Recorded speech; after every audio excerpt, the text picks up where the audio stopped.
الحمد لله والصلاة والسلام على سيدنا محمد وعلى آله وأصحابه أجمعين. الحمد لله والصلاة والسلام على سيدنا محمد وعلى آله وأصحابه أجمعين. أما بعد فأعوذ بالله من الشيطان الرجيم. بسم الله الرحمن الرحيم.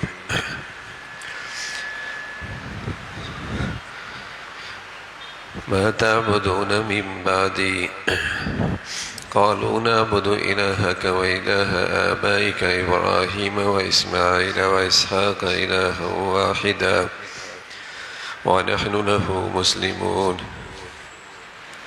صدق الله العظيم.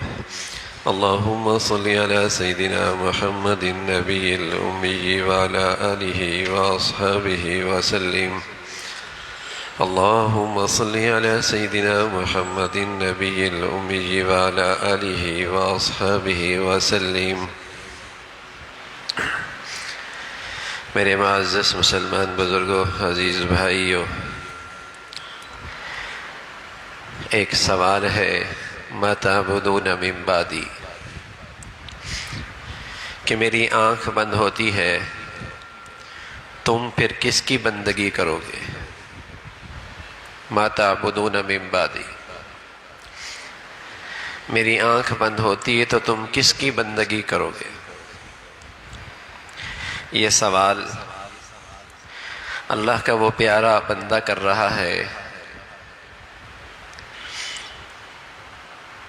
کہ جس کے والد بھی نبی ہیں، جس کے دادا بھی نبی ہیں، اور ان کے اولاد، ان کی پردادا بھی نبی ہے. بتائیے اس گھر کا ماحول کیسا پاکیزہ کہ ان بچوں کو اکٹھا کیا، اس اولاد کو اکٹھا کیا اپنی زندگی کی اس آخری گھڑی میں، جن کے ہاں باپ نبی، دادا نبی، پردادا نبی.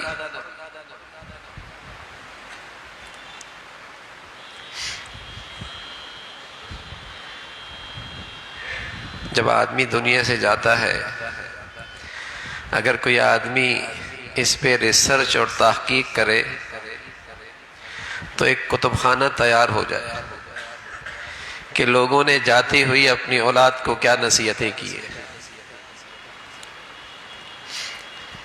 لیکن یہاں یہ اللہ کا پیغمبر ہے، ایک ہی سوال کرتے ہیں. کئی سارے سوال ہو سکتے تھے، محبت سے رہنا، آپس میں اتفاق سے رہنا، لقمہ حلال کھانا، دوسروں کے کام آنا، اپنے بڑوں کے لیے شرمندگی کا باعث نہ بننا، دوسروں کا حق مارنا نہیں، حق لینا نہیں، اخلاق تمہارا امتیاز ہو. بے شمار اچھی باتیں ہو سکتی تھی، لیکن اللہ کا یہ پیغمبر ایک سوال کر رہے، ما تعبدون من بعدی، کہ میری آنکھ بند ہوتی تو تم بندگی کس کے کرو گے؟ اس لیے کہ یہ وہ دولت ہے، میں جو پوچھنا چاہتا ہوں تم اس دولت کو سنبھال کے رکھو گے؟ اسی دولت کے ساتھ تو اللہ کی رحمت ہے، مدد ہے، نصرت ہے، تمہارا مستقبل ہے. تم کل جو کچھ بھی اچھے ہو سکتے ہو اسی دولت کے بدولت ہو سکتے ہو. یہ بتاؤ تم اسے سنبھال کے رکھو گے؟ ما تعبدون من بعدی. یہ ایک تاریخ ہے، اور قرآن کوئی تاریخ بیان کرنے کے لیے نہیں ہے. قرآن تاریخ بتاتا ضرور ہے، لیکن تاریخ کے لیے نہیں کہ تم اسے یاد رکھنا. وہ تو اس لیے قرآن بتا رہا کہ تم اپنی زندگی میں ذرا جائزہ لو کہ آیا تمہاری زندگی کے اندر بھی اس سوال کی اہمیت ہے؟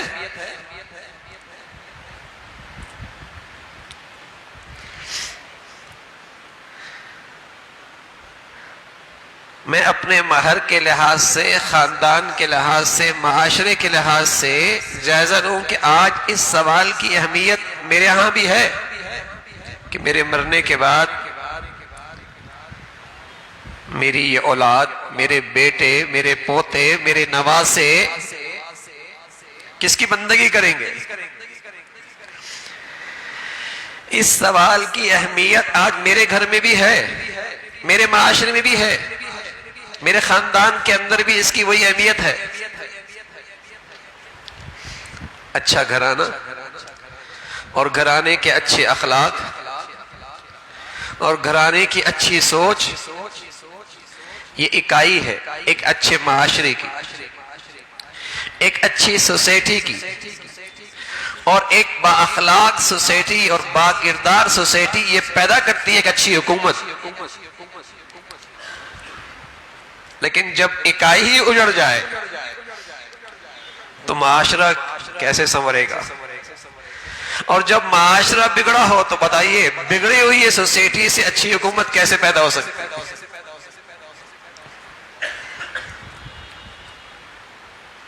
جب ترجیحات ہی بدل گئی، سوچ اور فکر ہی کے اندر فساد آ گیا، ما تعبدون من بعدی، اللہ کا پیغمبر ہے، حضور علیہ السلام سے پوچھے گا یا رسول اللہ سب سے زیادہ معزز کون ہے؟ فرمایا یوسف۔ اگر خاندانی لحاظ سے دیکھتے ہو تو یوسف ہے، باپ نبی ہے، دادا نبی ہے، پردادا نبی ہے، یہ وہ گھرانہ ہے۔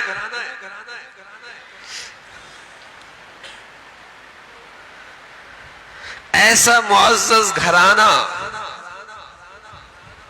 لیکن اس گھرانے میں سب سے زیادہ کس چیز کی اہمیت ہے؟ ما تعبدون من بعدی، حضرت یعقوب ہے، زندگی کے آخری گھڑیاں ہیں، دنیا سے جانے کا وقت ہے، بیٹے پوتے نواسے سب کو اپنے ارد گرد اکٹھا کرتے ہیں اور ان کے سامنے یہ سوال رکھتے ہیں ما تعبدون من بعدی، یہ بتاؤ کہ میری آنکھ بند ہو گئی تم اس دولت کی حفاظت کرو گے؟ اللہ کی بندگی،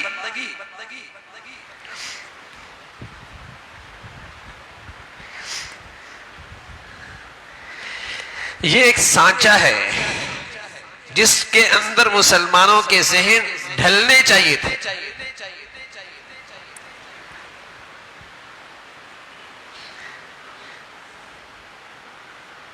یہ ایک امتحان ہے کہ مسلمان دیکھے کہ آیا وہ اس پہ اتر رہا ہے، اس کے گھر میں اس کی اہمیت ہے۔ بگاڑ تو یہاں ہے، اکائی خراب ہو گئی، معاشرہ بگڑا، پھر کیا امید رکھیے کہ قومی سطح پہ آپ کی آئندہ نسل کی حفاظت کا قوانین اور ضابطے اور شکلیں بنیں گی؟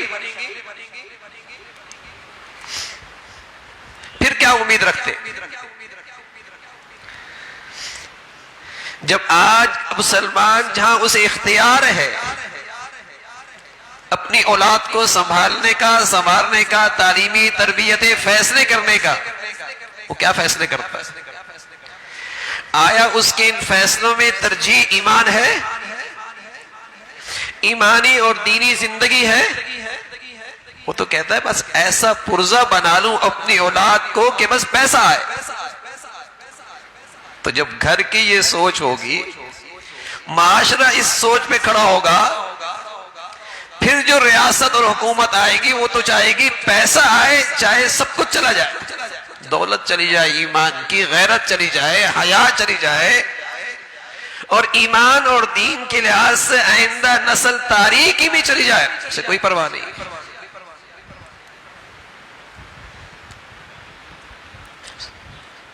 تو اکائی کی سوچ کیا ہے؟ گھر کی سوچ کیا ہے؟ معاشرہ کس سوسائٹی اور کس بنیادوں پہ کھڑا ہے؟ ما تعبدون من بعدی، مجھے اپنی اولاد کے بارے میں یہ فکر ہے،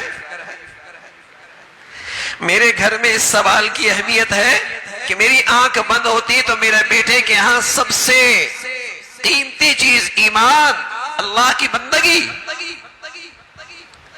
اس دولت کی میری نظر میں اتنی اہمیت ہے۔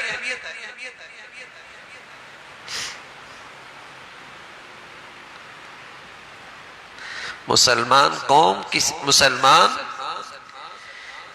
کسی تسلسل کا نام نہیں ہے کہ جو بھی پیدا ہوگا وہ مسلمان ہوگا۔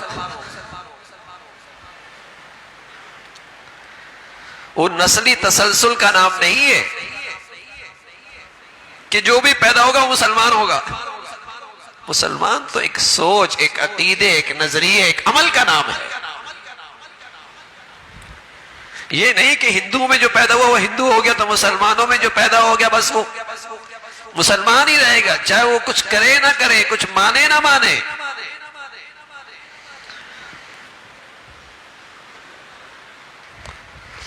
ایسا نہیں ہے۔ اس لیے مسلمان اولاد کی یہ سوچ کہ اس کا جینا مرنا اللہ کے لیے، اور ایمان اور اللہ کی بندگی اس کی زندگی کا سب سے بڑا سرمایہ، اس سوچ پہ اولاد کو لے کے آنا ایک فریضہ ہے۔ اور یہ سوچ ایک مسلمان کی زندگی کے لیے اتنی ضروری ہے جیسے انسانی زندگی کی زندہ رہنے کے لیے پانی اور ہوا کی ضرورت ہے۔ جیسے انسانی زندگی کے لیے پانی اور ہوا کی ضرورت ہے، اس کے بغیر انسانی زندگی نہیں۔ تو ایک مسلمان کو ایسی تعلیم، ایک اولاد، اپنی اولاد کو ایسا ماحول، اپنی اولاد کی ایسی تربیت، یہ اس کے لیے مسلمانی کی زندگی کے لیے اتنی ضروری ہے۔ تو ایک مسلمان اپنا جائزہ لے کہ آیا اس کی زندگی کے اندر بھی اس سوال کی اتنی اہمیت ہے، مَا تَعْبُدُونَ مِن بَعْدِي، میری آنکھ بند ہوگی تم کس کی بندگی کرو گے؟ کس کی بندگی کرو گے؟ کسے حاجت روا سمجھو گے؟ کسے مشکل کشا سمجھو گے؟ کس سے امید رکھو گے؟ میری بندگی کس کی کرو گے؟ ایسا تو نہیں کہ میرے مرنے کے بعد تمہارے ہزاروں معبود ہو جائیں اور تم ان کی پرستش کرنے لگو، انہیں حاجت روا، مشکل کشا، اور تمہاری امیدیں اس سے ایسی وابستہ ہونے لگے جیسے خدا کا حق ہے، تم اس سے ایسے خوف رکھنے لگو جو اللہ کا حق ہے۔ گمراہی ہے، گمراہی ہے۔ تو اولاد اور اولاد کے لیے، گھر کے بڑے کے لیے، والدین کے لیے اس سوال کی اہمیت، یہ اس کا ایمان کا تقاضا ہے، یہ اس کے ایمان کا تقاضا ہے۔ اور یہ اولاد کا ماں باپ پہ سب سے بڑا حق ہے۔ معاشرہ اس سے بنتا ہے، سوسائٹی اس سے بنتی ہے۔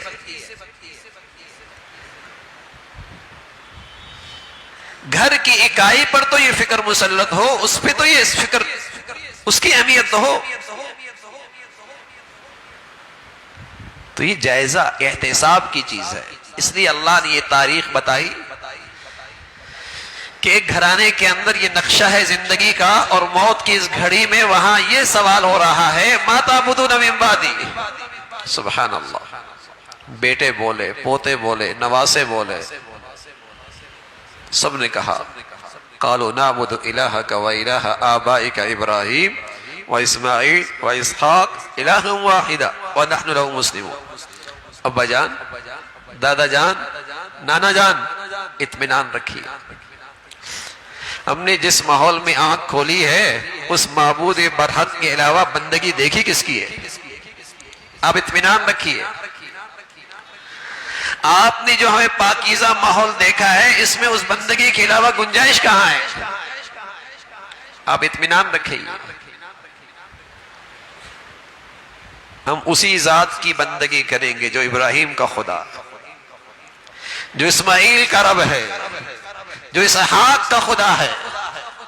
وَنَحْنُ لَهُ مُسْلِمُونَ، اور ہماری زندگی اسی کی فرما برداری میں گزرے گی، ہم اس کے فرما بردار بن کے رہیں گے۔ تو میرے گھر سے بھی یہی آواز آتی ہے، ہمارے خاندان کے اندر بھی یہی آواز آتی ہے، معاشرے کا ہر فرد کسی باپ کا بیٹا ہے نا، اس معاشرے سے بھی یہ آواز آتی ہے کہ ہم اللہ کے فرما بردار رہیں گے۔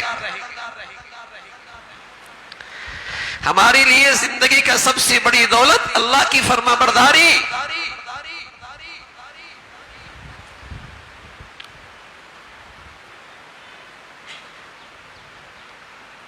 یہ ایک تاریخی واقعہ اللہ نے اس لیے دیا کہ تم اپنا دماغی سوچ کو اس سانچے میں ڈھالو نا، تم اپنی زندگی کو اس معیار پہ لاؤ نا، تم اپنے بچیوں اور بچوں کی تربیت کو اس سانچے پہ ڈھالو کہ ان کی زبانوں سے یہ الفاظ نکلے، کچھ بھی ہو جائے ہم ہر خطرہ اور ہر نقصان اور ہر تکلیف اور ہر مفاد قربان کر سکتے ہیں، لیکن اللہ کی بندگی پر سودا بازی نہیں ہو سکتی، اس سے دستبردار نہیں ہو سکتی، اللہ کی فرما برداری سے دستبردار نہیں ہو سکتی۔ من احب للہ وابغض للہ وعفا للہ ومنع للہ فقد استکمل الایمان، ہم محبت کریں گے اللہ کے لیے، تعلق رکھیں گے جس سے اللہ کے لیے، اور کسی سے اگر بغض ہے، نفرت ہے، وہ بھی اللہ کی خاطر، ہمارا سارا لینا دینا اللہ کے لیے، ہمارے تمام حرکات سکنات فیصلے اللہ کی خاطر ہوں گے۔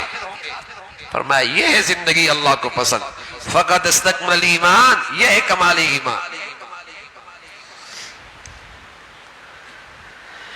تو ہمارے گھروں کی اور ہمارے معاشرے کی ترجیح بن جائے اللہ کی فرما برداری، ہم اس بنیاد پر اس ذہنیت کے ساتھ اپنی اولاد کی تربیت کریں، اپنے ماتحتوں کو دیکھیں، اچھا گھر اچھا معاشرہ دیتا ہے، اور اچھا معاشرہ جو اخلاقی لحاظ سے، کردار کے لحاظ سے، فکر اور سوچ کے لحاظ سے مسلمان ہو، وہی سوسائٹی ایک اچھی حکومت دیتی، اوپر سے نہیں گرتی، اوپر سے نہیں آتی، حالات نہیں بدلتے، حکومتیں بدلنے سے حالات نہیں بدلا کرتے، کردار اور معاشرہ اور سوسائٹی سے بدلنے سے حالات بدلا کرتے۔